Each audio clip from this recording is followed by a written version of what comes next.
Dan pemirsa, untuk mengetahui bagaimana proses di balik penyelamatan korban, sudah bersama kami dokter spesialis ortopedi dan traumatologi, Dr. Larona Hidravianto dan dokter anestesi Dr. Faruk Abdurrahman. Selamat pagi Bapak-Bapak. Selamat pagi Bapak-Bapak. Selamat pagi Pak Yese, Pak Glory. Ya, Pak, pertama kita ingin mengapresiasi Bapak-Bapak sekalian yang sudah berkontribusi terhadap insiden ini untuk memberi informasi juga kepada masyarakat. Boleh memperkenalkan diri satu persatu, Pak? Silakan. Ya, saya Dr. Larona Hidravianto, saya dokter ortopedi di RSUD RT Notopuro, Sidoarjo. Saya Dr. Faruk Abdurrahman, spesialis anestesi di Rumah Sakit Umum RT Notopuro, Sidoarjo. Assalamualaikum warahmatullahi wabarakatuh. Saya Ato Irawan, saya Direktur RSUD RT Notopuro, Sidoarjo.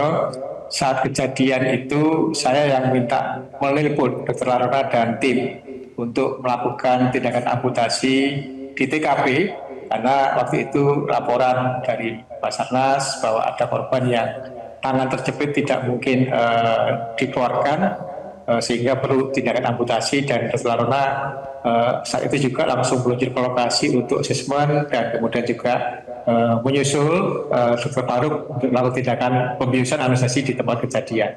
Terima kasih. Baik Pak, kalau gitu kita mulai dari cerita laporan awal sebelum ke dokter-dokter ini. Bagaimana waktu itu awal mula proses evakuasi sebelum akhirnya menghubungi tim dokter saat itu, Pak? Iya,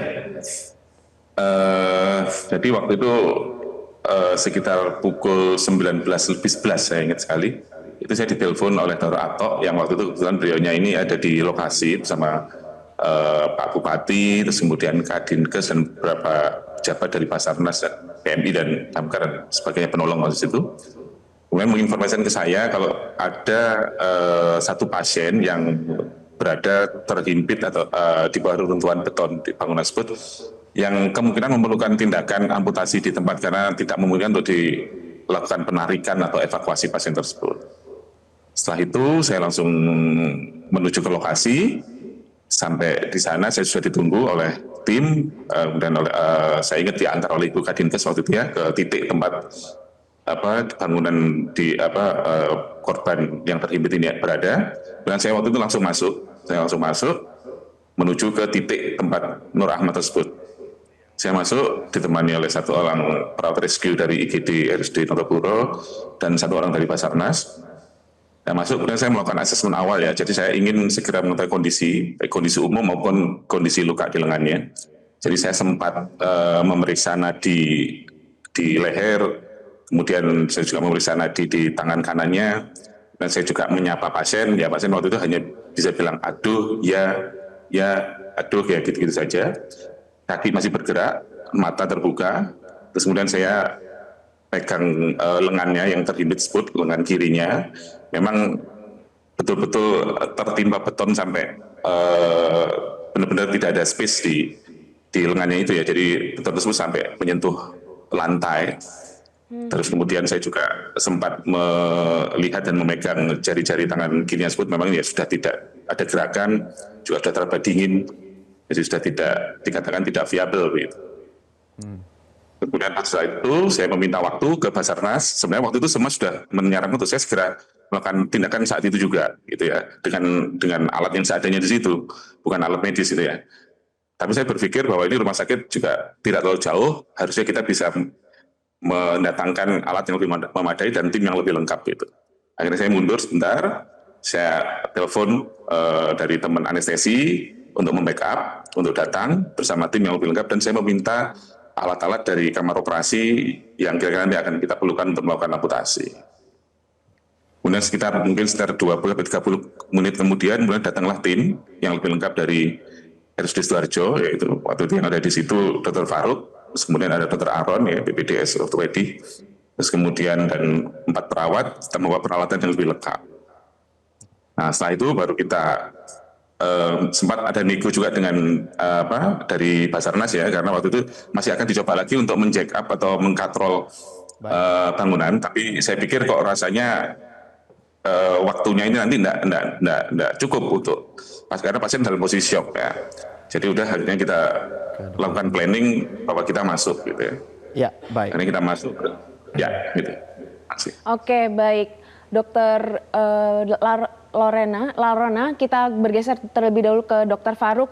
Pada saat di lokasi ini mungkin bisa diceritakan apa sebenarnya pada saat darurat bencana seperti ini? Apa sebenarnya tantangan terbesar dari tim medis pada saat melakukan tindakan atau proses anestesi hingga nanti diamputasi seperti itu? Tantangan terbesar dari kondisi di suatu daerah bencana itu, yang pertama kita harus memastikan bahwa satu, kita tidak akan menambah korban. Lalu yang kedua, kita harus memastikan lingkungan sekitar itu aman, baru kita harus memastikan kita bisa untuk membantu korbannya. Dengan kondisi yang sempit seperti itu, bila kita tidak memiliki tim yang cukup lengkap, menurut kami kita akan melakukan hal yang konyol bila tidak bersama-sama ya. Pada posisi pasien yang seperti itu, pemberian obat-obatan anestesi pun juga harus melihat bagaimana, apa kita akan perparah pasien bila kita memberikan obat-obatannya, memastikan obatnya itu memang tidak malah membuat pasien ini istilahnya meninggal, tapi memastikan pasien ini nyerinya bisa berkurang dan tindakannya bisa dilakukan seperti itu. Dan kita harus koordinasi dengan teman-teman Basarnas yang lebih dahulu di sana dan tim-tim yang lain untuk memastikan bahwa kondisinya aman untuk kita melakukan tindakan tersebut. Oke. Seperti itu. Baik, kalau gitu kita coba kembali ke Dr. Larona. Dok, kalau misalkan melihat identifikasi di lapangan, bentuk cedera yang paling banyak tuh yang dialami itu seperti apa? Jadi kalau untuk korban neruntuhan bangunan seperti ini, memang yang paling banyak biasanya didapatkan adalah korban patah tulang ya. Patah tulang dan luka-luka pada otot, kulit dan sebagainya di permukaan. Yang paling banyak patah tulang, karena kan bangunan itu sesuatu yang keras ya. Kalau menimpa langsung tubuh memang banyak bisa menyebabkan patah tulang. Oke, kalau bisa dielaborasi lebih lanjut, Dr. Larona, berkaitan dengan insiden amputasi kemarin, sebenarnya apa yang dialami secara fisik? Ya, jadi kalau secara fisik korban tersebut memang problemnya adalah pasien ini pertama shock ya, kadang-kadang dia shock, terus kemudian rasa nyeri yang hebat ya. Kemudian problemnya juga adalah lokasinya memang yang sangat jauh di dalam dan sempit, sehingga kita tidak memungkinkan untuk memberikan obat-obatan, cairan yang ideal. Gitu. Problemnya itu. Jadi shock dan rasa nyeri dan kemudian kehilangan darah karena ada luka yang terkejut tersebut. Oke, baik, kita ke Pak Ari terlebih dahulu.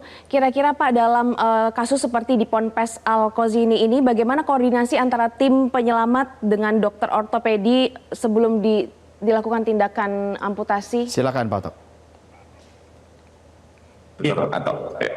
Terima kasih.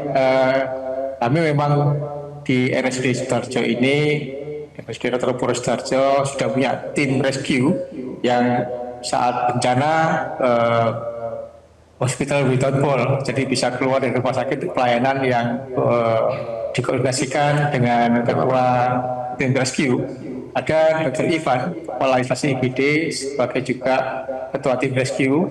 Saat itu juga Dr. Ivan sudah siap standby di tempat lokasi bencana dan bersama 4 mobil siaga bencana waktu itu, dan kami juga tim kami menyiapkan di rumah sakit di IGD kami. Jadi kami siap menampung sekian banyak korban, tapi layanan di luar bencana juga harus tetap jalan kan, karena kita juga sebagai rumah sakit juga pertolongan kepada di luar pasien-pasien bencana juga dilakukan dengan normal, dengan lancar. Jadi koordinasi tetap tiap hari kami kawal terus. Dan di samping ketua tim rescue, kami sebagai direksi manajemen juga ikut mengawal langsung komunikasi juga dengan dinas kesehatan, dengan tim yang lain, ini dengan rumah sakit swasta, dengan puskesmas, semuanya ikut berkolaborasi, koordinasi dengan baik sebagai pre-hospital, dan juga kami di dalam rumah sakit, terus kami jalin komunikasi dengan baik. Saya kira itu, terima kasih. Ya, Pak Oto, untuk mengonfirmasi saja, apakah ada pihak daripada rumah sakit yang bersiaga tetap berada di lapangan atau sifatnya nanti hanya menunggu pasien yang dirujuk ke rumah sakit? Untuk saat ini sudah tidak ada lagi korban yang hidup ya, jadi kami tetap menunggu.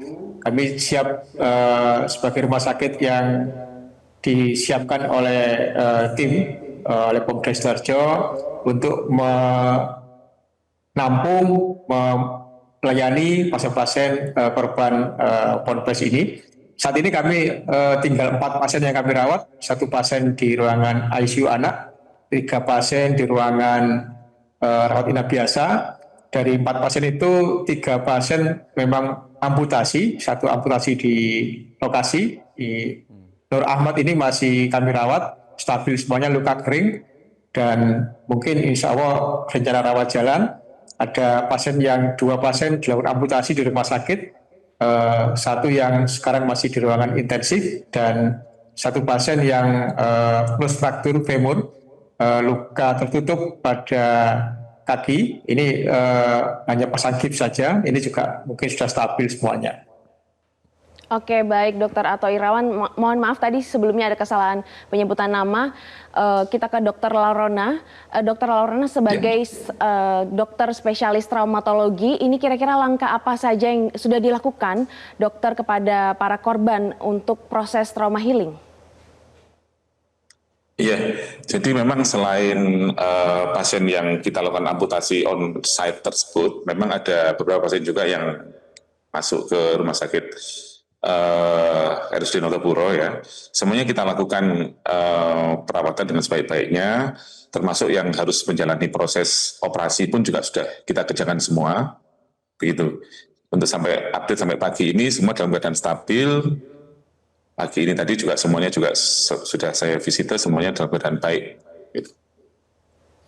Baik, kita tentu mengucapkan terima kasih ya atas kontribusi daripada Bapak-Bapak sekalian terhadap insiden ini. Semoga cerita pagi kita kali ini bisa juga menginspirasi masyarakat dan juga bagaimana cerita pagi ini bisa menjadi dorongan ya bagi juga rumah sakit yang lain untuk tetap siap siaga untuk melayani masyarakat. Terima kasih Dr. Faruk, Dr. Larona, dan Dr. Ato Irawan telah bergabung bersama kami pada kesempatan Selamat Pagi Indonesia pagi hari ini. Jelajahi cara baru mendapatkan informasi. Download Metro TV Extend sekarang.